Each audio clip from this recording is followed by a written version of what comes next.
Hi there. How are you? I'm good. How are yourself? A little bit wet, but it's okay. Where are you from? I'm from Glasgow, Scotland. Oh, so this is normal for It is. It's like, a nice summer's day. you. Do you live here or I do. Yeah, my wife and I, we've been here for 5 years. 5 years? Yeah. What made you come here? Well, my wife is Brazilian. We lived in Brazil before. I went over there in 2014 after a career in the British military. Sort of between careers and just see a bit of the world. Met my wife after 3 weeks. We fell in love during the World Cup. During the World Cup? Yeah. When Germany won? Yes. Yeah. So as you can imagine, it was party up until even when Germany won, it was still party. It's Brazil. It's Rio de Janeiro. And Brazil kind of, gave the cup to Germany. They're like, we accept this. Yeah, I did say to my wife and all of our friends, I says, why aren't we, having a massive party in someone's house? Why are we just going to a bar? She says, because we don't expect to win this one.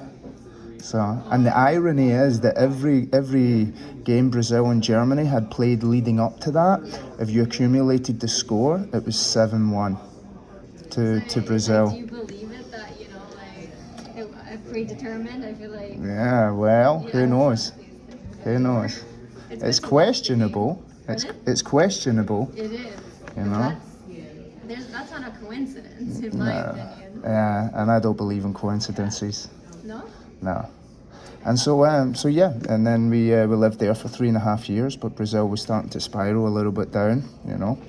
So we decided to come here for, try and, have better opportunity and then eventually a family, which we do. We've got 2 beautiful boys now. We've got a 3-month-old and a 3-year-old. That's a nice mix, Brazilian and Scottish. Oh, they are Nice. adorable. They have your eyes or her eyes?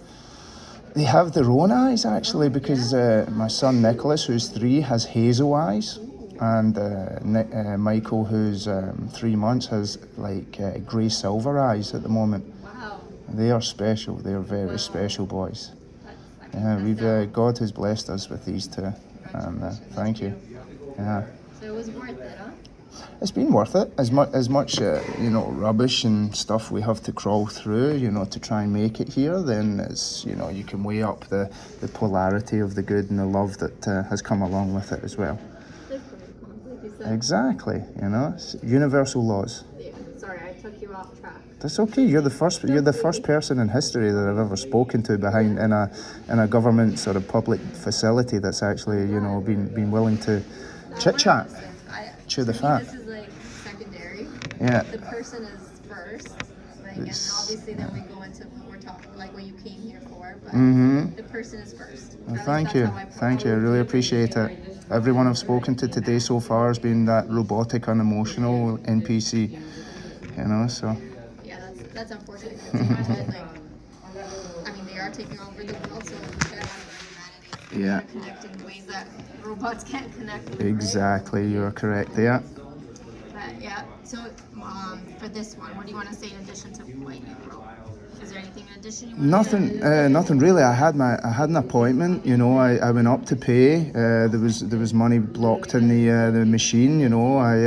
I documented it. I went to my appointment. I came out. I had a ticket. I documented it again. I did obviously look. There was no, as far as my eye could see, I couldn't see any other machines. I had my appointment to keep. It was it's a risk I had to take. Otherwise I'd miss my appointment. And so yeah, it was for it was an intolerance test. So I went to find out what food sensitivities and allergies, heavy metals and toxins and everything. So when I received the ticket, it took me a while, but I actually got an address through the Toronto court system in Eglinton Avenue. They gave me an address. I think it was 40 or 50 College Street. So They gave you that address? yeah, and I specifically requested it, so I sent the ticket back with a letter of explanation, and it cost me $12, $14 to send the ticket back because I didn't want to dispute. I didn't want to get involved in a dispute because I'm a man of peace, and by obviously entering a dispute makes me a willing participant in that sort of party side of things. And so, you know, I spent my own half of the price of the ticket to actually go that route of, you know, my morals and principles. I sent it to them. It was signed for. It was accepted, and then this automated letter has obviously just been sent out with an increased price. And while I'm down here, and it's you know, we get shut down from construction for the rain, so I thought, you know, I'll come in and hopefully meet someone nice and speak to them, and you know, and yeah, and then see what I can do about it in person instead of having to go through the whole system. Yeah, so You know. this is starting the dispute process. Yeah, Sorry, I'm aware of that. Unfortunately, yeah. There's no alternative, you know. I mean, like I says, I didn't want to dispute. That's why I, spent my own money to send it back with a letter of explanation, and I've heard nothing back. And So I think you sent it to the headquarters, police headquarters. When I'm thinking of College Street. yeah, I think that's the I addressed it to the officer Yeah. who wrote the ticket as well as his badge number, so it should have landed on his desk because his signature was accepted.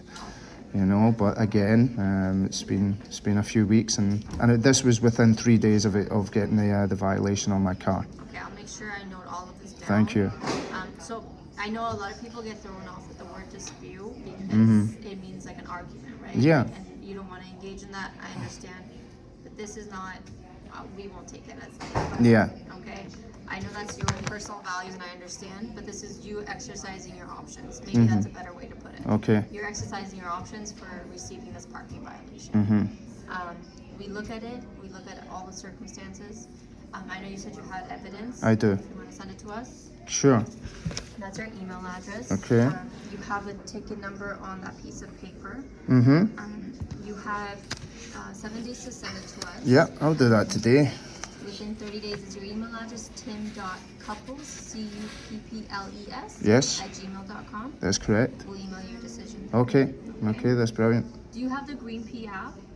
No, I don't. That's why there's multiple methods of payment. I don't normally use these parking structures, so it's, you know, otherwise, you know, it's, I don't like to be digital. I refuse to go down the digital route of digital currency for obvious reasons, if you're aware. Okay. So yeah, I stick to cash, and that option was available for me, but unfortunately the machine was broken. Was there anything near another machine near you? No, that's what I'm saying. I looked as far as I could before I risked losing my appointment. No problem. All right, we'll make a note of everything. Okay. So you live in Nobleton and you I work do. down here? I do. Oh, gee. I do. That's a long travel. It is, but I drive. You know, having kids now, I got to drive like I drive like a school bus driver. You know, I just sit back and watch all these numpties and idiots. Just it's ridiculous. Unfortunately, you know, even on a Monday morning at 6 a.m. they're still crazy. But unfortunately, I tell people it's a reflection of their personality, because they don't have this outlet or how to get rid of their frustrations and anger and everything. So they become you know, keyboard warriors. They become steering wheel warriors. So they take it out in the person in front of them or next to them, and they don't know who's driving that car. They don't know if it's an older person, you know, who's just gone through it, or anyone. And they're very, you know, so I let them do their thing. Sometimes I try and get them next to the light and say, relax, it's Monday morning, this traffic's going to be here all week. And Just take it easy. Not getting anywhere. No. Where are you gonna get? But it's, and the thing is, they're not in a rush. It's just how they are. It's their personality. Yeah, I don't You like know? that. I try to stay. I cycle and I walk for that reason, because I see how people are on the roads. Yeah. As a cyclist, I've been almost hit many times, purposely almost a couple weeks ago. Yeah. I didn't do anything except just, okay. I'm like, you're having a bad day, you tried to hit me, that's okay. And you know what? These sort of abrasive, frustrated, angry drivers, you know, if they manage to get you under their skin, you're thinking about it all day. And it's by the end of the day, it's already manifested, and it's become a part of you for that day. Whereas they've forgotten about you 2 minutes later when they're on to the next person. Yeah, because they're So going to keep doing that. That's part of who they are. So the best thing is smile, blow them a kiss, and then let them just move on. Go, yeah. And I'm surprised, like not surprised, but I like that you have that mentality. Like it's really nice that you have that let it go. We have to. We're in strange times, you know. It's things are happening. We've got to be, you know, our society has to. We've got to come together and unite, especially for things that are going on. So, and it doesn't take all of us to do it. It takes a small minority, but you know, if we can get enough and just raise the vibration of where we are. You're killing me right now. I was just listening to that. I was focusing on that. Like the positive vibration. Whatever we give out, yes. right? So exactly. It only takes a few of us to like put that out in the world. Yeah. Because we are energetic beings, right? Fully, 100%. This is why I spoke at the very start of the universal laws, and it's not taught. It's not taught to us. The law of polarity, the law of rhythm, the law of vibration, the law of cause and effect. And these are things that should be implemented into our children, you know, and never mind horticulture, natural medicine and meditation. These are, for what reason are they not given to our children? Why are they not introduced into the education system? People have got to think about that. Why? Because we know where the most money people make from, right? Yeah. Unfortunately, that's There's a certain level of dumbing down that they're trying to maintain, you know, our society. So I mean, I have my 3-year-old boy's in daycare, and he's a little genius. He's 3 years old, and he enjoys the human body. He knows all the parts of the body, the organ, the parts of the brain, the functions of the organs, and it's fun to him because we make it exciting, and it's not pressed on him.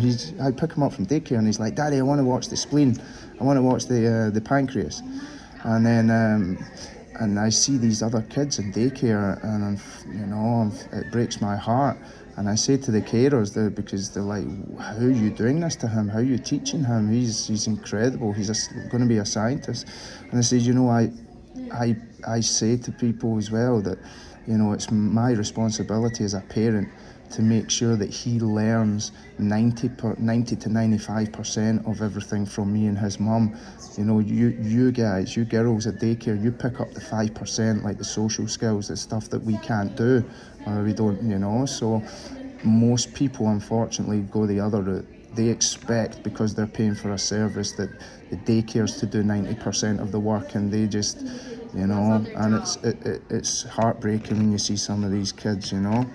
When my son has the same opportunity as every single one of them, it's my priority. It's my priority in life, you know. That's what I appreciate people like you having children. Yeah, it's the greatest honor and responsibility a human being can ever have, which is to raise another human being under the eyes of God, you know, just to be, you know, especially in everything that's going on, especially, and this is why they're saying, you know, there's a lot of special children being sent in as well. You know, because they specifically, like my son, it's going to be their job to raise the vibration of this earth. And it's beautiful. Thank you for doing that, honestly. You're welcome. Thank you. I have a niece and nephew, and I'm like, it gives me Yeah. hope because this is their generation, right? Yeah. And unfortunately, I mean, for us and our the generation that's up and coming, they've got to get through a lot, in the sense that they're going to be making a decision for our future, and they're already tainted over the last 3 years, and they've been corrupted and programmed, and you know, and it's down to who's going to break that chain. Someone's got to break that link, you know. That's why I've been so afraid to like take that next step, because of whatever this world has turned into. It's been Yeah, but let fear govern a little bit. yeah. 3 years. But as Psalm 23 says, as we walk through the valley of the shadow of death, I will fear no evil, for thou art with me. Thy rod and thy staff, they comfort me. I've never read the Bible. Me neither. Well, how did you know that? It's a specific, Psalm 23 is a specific sort of passage that apparently is proven to keep negative things at bay. in the sense of it's a powerful passage, just like using the words of Jesus Christ or that. And I'm not a devout Catholic or Christian or anything, but the last few years have woken me up to know there's many different things going on out there. And so if there's many things that are going on in that direction, then there's 100% a good direction of love and light. And that's the one I'm choosing, that's the one my family's going down. Yeah, so warriors of the light. I was having a conversation with my neighbor actually, because I'm like, I know that there's very dark things going on, but I try not to focus on that. Like my belief is on the good. Yeah, you don't don't have to focus on it. However, you need to understand that it's going on, that it's been going on for thousands of years, and that we're now in a stage of they call it revelation, but what revelation is basically it's bringing to light, it's bringing to the surface, it's revealing what is happening, and that is thus bringing forward what we call the Great Awakening, which is the raising of consciousness. And so you don't have to, go jump down all these horrible rabbit holes, but there's a level of cognitive dissonance that comes in front of people where they just shut down and say, I don't want it to happen. I don't want to imagine that it's possible. My wife is one of these, she's beautiful. She's got the most amount of love on earth, especially for my children, but at the same time, it's, she literally won't even take one step into the underworld to see what is actually going on, and she doesn't need to because I'm doing it all, but she just needs to love my children and love me, and when the time is right, I'm a lighthouse, so I'm giving off that signal, and anyone whatsoever, my family members or that, they're they just come and ask. Well, I guess there was a purpose for this meeting too. Yeah. So thank you for You're welcome. teaching me this as well, and this You're conversation welcome. was just so organic. Yeah. Thank you. Yeah. No coincidences. No, I don't. Yeah, What's your name? Diana. Diana. Tim. Nice to meet you. Nice to meet you. Yeah. Nice to meet you. So, I'm an immigrant as well. So Yeah. Where are you from? Albania. Albania. Yeah. Yeah. You're first generation, second. Well, I am.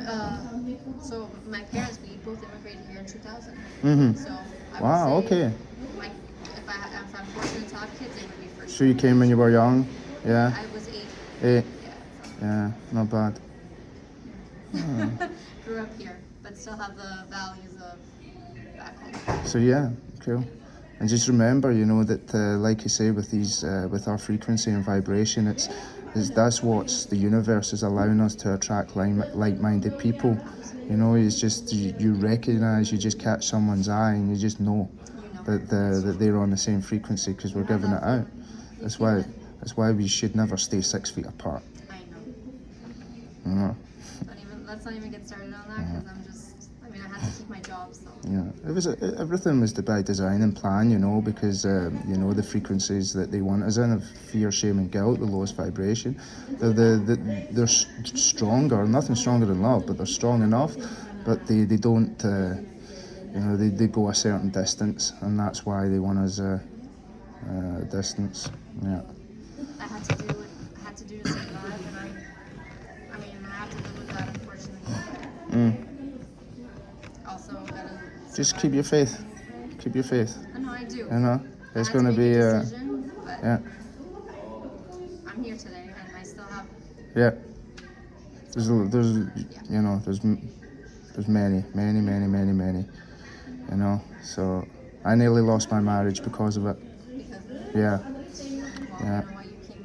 I managed to get through, It all started with my children as well, and it was when my wife was pregnant with my son. That's what started my awakening process, because I looked in and I was like, what? This is, by the age of 2, he's supposed to get injected 28 times, 28, and then I started looking at the quantities of the heavy metals as adjuvants, and then obviously like a 300-pound man gets the exact same one as my 4-kilogram son, and then obviously the ingredients and everything, and then again, so before COVID it was coercion. My wife was, but he'll never go to school, he won't go to daycare, he won't have this, I was like, well, this is wrong. I had 6 or 8 or something, and I was in the military, so I was pro-vaccine. I get you know, every single one before I went. No one knew any different. Yeah. And that this is how I see my children are just so beacons of light. They're just radiating, and then I see, To be out in the yeah. world. But for people, my wife's family being Brazilian, they're devout Catholics, but they don't trust the immune system that God created, that this body, because it's programming, it's brainwashing, you know, and Like your thoughts, that heals you. Yes. why is every single thing tested by placebo? Yeah. There's a placebo effect. But then, if you look at the polarity of the placebo effect is the nocebo effect. Now, you take the nocebo effect is the power of fear. Now, if you take what's happened over the last 3 years, now I caught COVID and it was brutal for me. I'm young, healthy, and strong, but I was floored in the basement for 8 days. You know, with my wife locking me in because she was scared. You know, and I get that, and having children, but under no circumstance did I think I was going to die or go to the hospital. But you take someone of comorbidities or anything, or even just a normal person who's been watching the media for the last year, or who believes that this is going to kill them. Fear alone can physically kill a human being. You know, it will deteriorate every single cell through manifestation. So that's the nocebo effect. You know, when yeah, when our cortisol levels are up, we can't repair. No. You know, it's fight or flight. When it's You're in that flight. yeah, all day, all 24/7. Never mind being locked inside. Never mind anything else. I'm And surprised so many of us made it out of that, to be yeah, honest with you. But that just shows internal strength. yeah, it does. It does. It was the greatest psychological operation in the history of humanity, and a lot of us made it through. Yeah. I wasn't. I was Yeah. like, you know what? I gotta do what I have to do, but I'm not afraid of it. Yeah. Like my dad and me were the same. My partner, he was the same. Like we weren't afraid. We still went out. When we could, obviously. Yeah. We're not gonna. Yeah. Then we traveled. We did. We're not gonna live in fear. Yeah. You know? But the sad thing is, Diana, is that there's people out there who their lives never changed for 1 second because they did everything that was told of them. You know, they showed a piece of paper to go to a restaurant or to go to a concert. So their lives never changed. And to this day, there was nothing happened. Yeah. Whereas for others, it was, it's like you were literally castrated, you were ostracized, I lost my sisters. I've got 3 younger sisters and 2 older brothers, and I tried to warn them, tried to give them information, and now, even though they went through their own path, and my arms are wide open for them, they still don't talk to me. Yeah. Yeah, for my son's birthday, they messaged my wife and not me. I'm so sorry. And it's heartbreaking because I really don't see there's any need for me to go back to Scotland when my family's like that. I'm not spending that money. So, but my arms are open for them if when they ever decide to change. But because my mum and I are we're so connected. We're the only ones that are on the same path, and they think that I brainwashed her. So it's easier to blame someone who they don't see on a daily basis, who lives thousands of miles away, than to actually accept the fact their mum can think for themselves.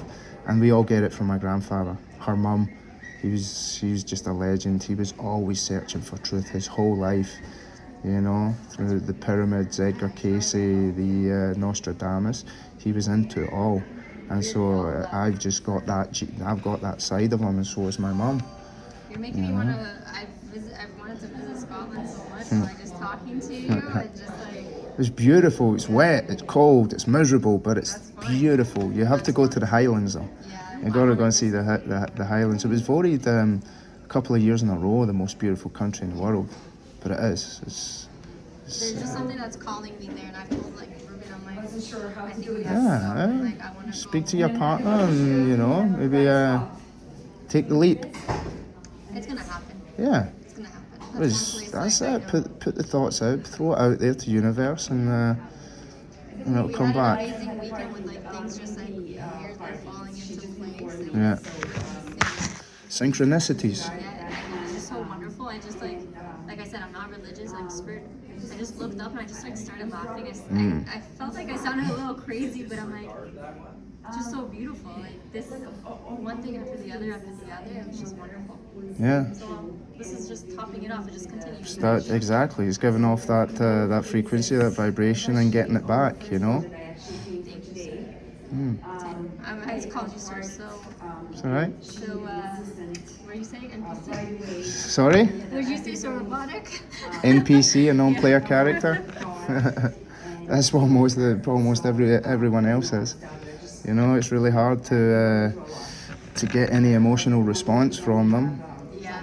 You know, and something like this is it's out of, you know, to get the day off work and then to just to decide to go to the courts and to come here to get this done is it's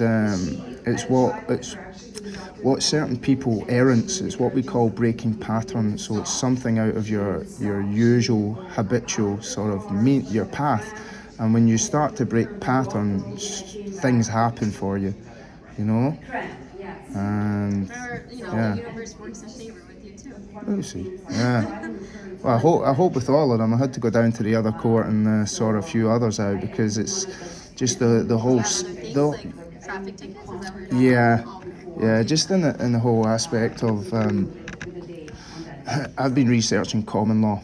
I've been going down common law for a lot, and I'm not a corporation. You know, I'm a living man of flesh and blood. I'm Timothy. You know, and you know, when someone decides to, you know, draw up a parking ticket, which is a contract on the side of the road, you know, as a man, I don't accept it, and that's why I wrote it back with, you know, that I do not accept these proceedings without further notice to me. You know, I do not adhere and accept this contract, along with my letter of explanation, but the whole government system is so corrupt from the top to the bottom. But most people don't know this. And when I'm on the other side of the window trying to explain to them, you know, that I'm not a dead entity, that I'm a legal being, you know, and that they're like, what? And they don't even know there's a common law. They've only heard it when it comes to relationships of spouses, you know, living together. But again, this is something that is never taught to us for a reason, because if we can start to empower ourselves, then they're in trouble. Can I ask you something though? Of course. Are you a freeman of the land? I'm in the process. Okay. I'm in the process of it. So yeah. So then so how would you identify yourself if like a police officer pulled you over? That's funny you asked me that, because for the first time, I think about a month ago, I got pulled over for the first time ever in Canada. Yeah. And he pulled me over, and I told him I'm not winding my window down, and it's fine where it is, because as soon as you accept that, you jump into their jurisdiction. That's you under their contract as soon as you do something like that. And then he asked me for all my documents, and I says, I'm not giving you my documents, I've done nothing wrong. Then the universe miraculously put this other officer in, and he had 24 years experience, and he was a gem. He was a gem. He was just the peacemaker. He was put there, you know, to make sure things go smoothly. But this young rookie officer didn't know what to do, so he kept going back to the car, and then came back, and then stood in my window and says, "Sir, I demand," raised his voice, "I demand you." I says, "You demand? You demand?"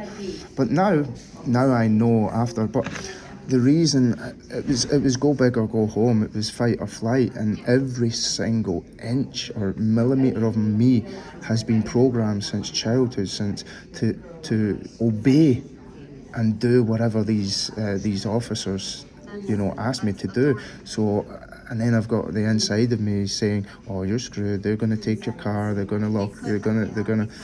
But the other officer, and I documented it on camera for my own safety. I explained this to them.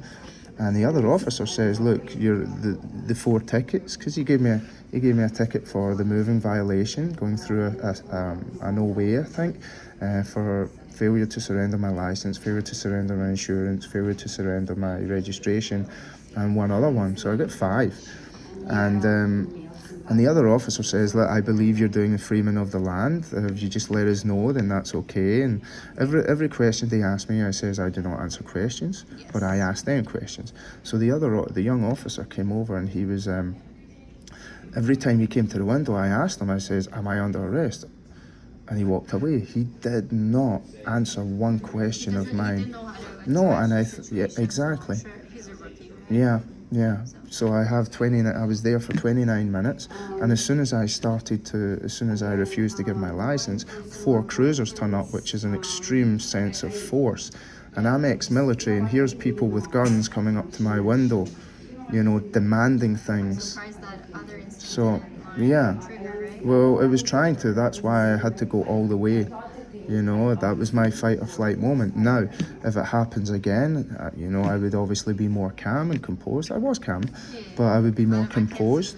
Yeah, but I would ask him. I would say, "Oh, sir, are you willing to? Are you admitting to me on camera that you're going to uphold the Constitution to which you took an oath for? Are you? Is this?" First of all, if they stop you with the lights, you say, "What's the emergency? How may I assist you?" Because it's illegal for them to stop you with the lights. It's against the law. They can only pull you over if it's an emergency. With the lights. Okay, I'll have to look into that. Yeah. I can't agree or disagree. I'll Yeah. have to look into that. But again, I it's... so with our, because obviously I'm on the different side. So as a prosecutor, as we see driving as a privilege, right? So obviously, But I'm not a driver. I was I traveling. understand. So like I understand that side of it, right? So for us, we see it like, so as soon as you're in a vehicle, if you're in the vehicle, you're under the Ontario law, right? Yeah. So you have to surrender your driver's license. Mm-hmm. And as soon as if they put the lights over, it's because you're violating freeway violation. Yeah. And that's when they have to ask for it. If you're walking, they can't ask for it. Yeah. But if you're in a vehicle and carrying a possession of a vehicle, Mm-hmm. you have to. Yeah. But like I say, there's other You're- things. yeah, I would have you gone back identify and done it something wrong. else. But yeah, exactly. And he knew exactly. Well, the other officer, the experienced officer, knew what I was doing. And I asked him all these questions, and he refused to answer me because I don't think he wanted to. He was just like, "Look, don't give up to his jurisdiction." And I think it was a battle between jurisdictions. But I asked him. I says, "Am I under arrest?" He walked away. He says, "Am I free to go?" "No, you're being detained." "Why am I being detained?" And he walked away and he wouldn't answer me. Yeah, he So, didn't know how to answer. no. I'm surprised the veteran didn't step in and answer those questions for you. Yeah. Well, he says, "Are you aware of why you're detained?" I says, "No." I says, "He mentioned once, and at the start I said okay, but that was out of that. I don't understand because it's it's one thing because I don't stand under your jurisdiction, but I know it's a tricky. it is when they don't understand. What because it's 99.9% of the time when they pull someone over, they comply. Yeah. It's what happens. What's expected? It's what's expected. Yeah. Of course, yeah. So, but yeah, and then it's just bringing down the whole, the fact that I'm not driving. I'm not, I'm not using this for commerce. We'll go down that path and see what they say. But that was me popping my cherry, so to speak. So now you're gonna go to Old City Hall for that. No, I've been. been? Well, Okay. I haven't heard anything back actually. I sent those tickets back to the officer. Then yeah, it's not gonna. It's the same thing as this. You should go and check that out because Okay. then you might be under suspension. Okay. So go to Old City Hall. Where were you pulled over? King Street. King Street. So yeah, it would be Old City Hall jurisdiction. Because if you sent it to the officer as you did for this, Yeah. same thing. That's not it's not gonna initiate your options. Okay. So look into that because then if you're again driving or traveling, Mhm. and if you're traveling under suspension, Yeah. it's Mm. just something for you. So what's their course of action? Is that would they likely send something out to my mailing address as a Yes. reminder that these haven't been paid? Yes. So you just- get I think it's a notice of impending suspension, Okay. and it would be to your mailing address that you have with Service Ontario. Okay. So I would look into that. So my best course of action is to go back to the old city hall, and then just to get them looked up and See, unless and you see. have, do you have the ticket numbers? I have all the numbers, yeah. You can look online on court case lookup. Yeah, yeah. And then look at that. If you Google court case lookup, but I don't know. Do you use the internet? Because I know you said you don't like having like. Yeah, I have it. I have my phone, so I can look them up, and if they're still impending, then I would obviously. Is it something that once the time has passed, elapsed, is it something that I have to do in person, like to go down there, or can I? I think it is in It person is. because right now, so it's the same thing. 15 days for you to respond to those. Yeah, that's passed. So yeah, if that's passed, but right now it's probably already like at Service Ontario. Yeah. So look into that. 'Cause So going down the common law and the freemen of the land, many people have suggested this, saying that they've done this process and they've disappeared. However, on instances they haven't, but it depends on how stringent they are, how tight, and how much they want to clamp down on the truth, I guess, and or a certain aspect of it. And sometimes they disappear. Not disappear. They get quashed technicality because when you don't respond within 15 days, a justice of the peace reviews it. If there's something on the face of it that's incorrect, let's say the officer doesn't file it within 7 days. If there's any information that's incorrect on it, there's no powers of amendment at that point, and the justice of the peace has the authority to quash it. Okay. So maybe that could happen after the 15 days. I can't guarantee. Okay. But look into that because I understand your position, but there are consequences. Yeah. And you want to. Again, it's something I have like 30 minutes of video evidence of the officer refusing to answer any of my questions. Definitely look into that. Yeah. I can't say anything more on that because I don't know. Yeah. No. But look into that. Yeah. I know. I mean, with the ones that I had, it was like, ignorance wasn't bliss. I should have dealt with them in a different means, Being rebellious and just trying to ignore them isn't going to work. No, This because is. there are more consequences. Exactly. I understand your stance as a person. I understand it. Also, I have as my position, I also understand the other side of it, right? But look into it because let's say you're driving with your boys. And they see you're under suspension. They're going to impound your vehicle whether or not you have your 2-year-old and 4-month-old. Yeah. Okay, I'll go and check that out. Yeah. So look into that. Yeah. You don't want to be left with your kids. Well, I'm here anyway. I'm here. I've got my umbrella. My feet are already wet. Fair enough. It's just rain anyway. Yeah. But just look into it because they can impound your vehicle. Yeah. It's another expense. Yeah. You don't want it. Okay. Okay. Yeah. So one other thing was